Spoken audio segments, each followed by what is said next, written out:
Assalamualaikum warahmatullahi wabarakatuh. Kembali lagi di 3 Asa Channel. Video kali ini kita akan berbagi informasi tentang Jalan Tol Padang Sicincin.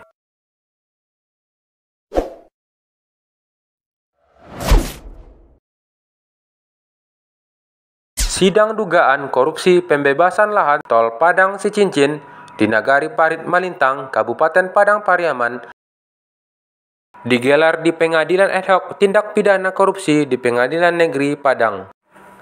Terdapat 13 tersangka yang terdiri dari 2 orang perangkat nagari, 4 orang dari Badan Pertahanan Nasional, Pemda Kabupaten Padang Pariaman, dan P2T, serta 7 orang masyarakat penerima ganti rugi tanah lahan tol di Kabupaten Padang Pariaman.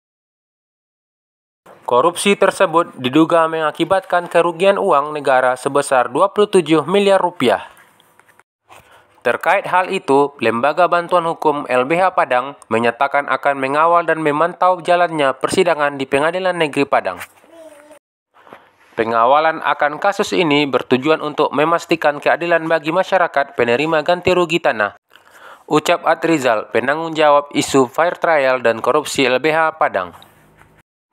Pasalnya, berdasarkan monitoring dan pengumpulan data yang dilakukan LBH di lapangan, masyarakat penerima ganti kerugian diduga kuat merupakan korban pelanggaran hak asasi manusia saat pengadaan tanah untuk pembangunan ibu kota Kabupaten Padang Pariaman pada tahun 2009.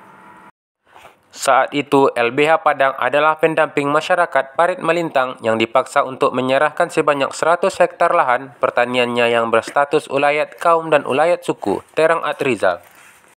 Saat itu, pemerintah hanya membayarkan uang ganti rugi tanaman tanpa ganti rugi tanah yang diberikan dengan paksaan dan melanggar HAM. Bahkan hingga saat ini, Adrizal menyebutkan terdapat beberapa warga yang tidak mau menerima ganti rugi tanaman yang diberikan oleh pemerintah Kabupaten Padang Pariaman. Kemudian pada tahun 2017 masuk proyek jalan tol untuk pembuatan rest area. Menurut Adrizal, hal itu adalah petaka bagi masyarakat yang sebelumnya menjadi korban pelanggaran hak asasi manusia. Ganti rugi tanah proyek tol yang dianggap sebagai pemulihan hak masyarakat atas tanahnya malah mengkriminalkan dan masyarakat dituduh korupsi, sebutnya.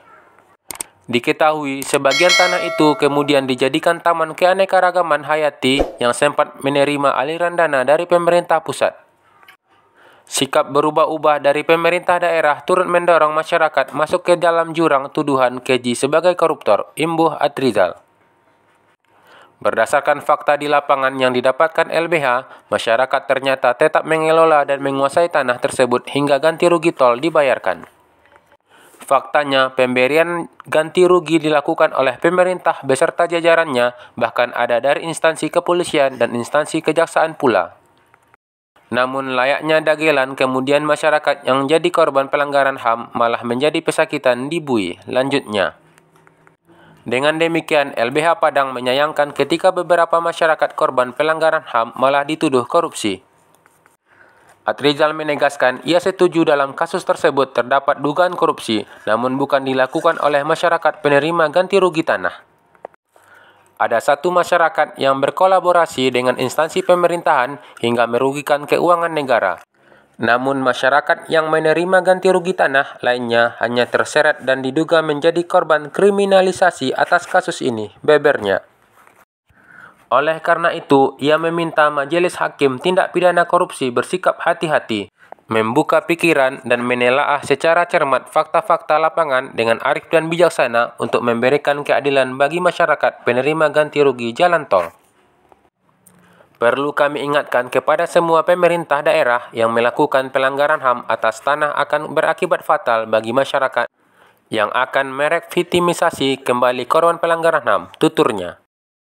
Sungguh miris, sudahlah jadi korban pelanggaran HAM, dituduh korupsi pula. Pemda wajib bertanggung jawab atas masalah ini, tegasnya.